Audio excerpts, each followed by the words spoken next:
আসসালামু আলাইকুম ভাই বোনেরা, দেখো আমি আজকে প্রচুর কাজ করছি ছাদে।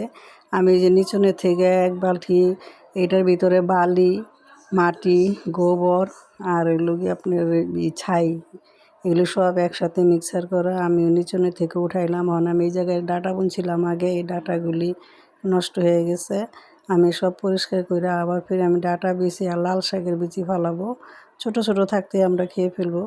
এই যে দেখো আমি পরিষ্কার করে দিছি। এই যে এটার ভিতরে ছিল ভুসি, ছিল কাঠের ভুসি, ভুসিগুলি নষ্ট হয়ে গেছে, এই জন্য আমি এখানে দিয়ে দিলাম।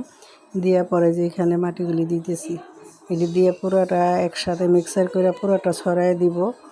এই যে দেখো আমি দিয়ে দিয়ে দিছি, ঢাইলা দিয়ে দিলাম। এটা আমি এখন পুরোটা মিক্সার করে দিব মাটির সাথে। দিয়ে পরে আমি যে দেখো সুন্দর করে প্লেন করে সব বিছাইছি। এখন আমি যে ডাটা বিচি আর লাল শাকের বিচিগুলি যে দিয়ে দিতেছি, পুরোটার ভিতরে দিয়ে দিব। দেওয়ার পরে দিয়ে দিতেছি। দেখো এই যে এখন আমি একটু পানি দিয়ে দিতেছি, পানি দিয়ে দিলে এটা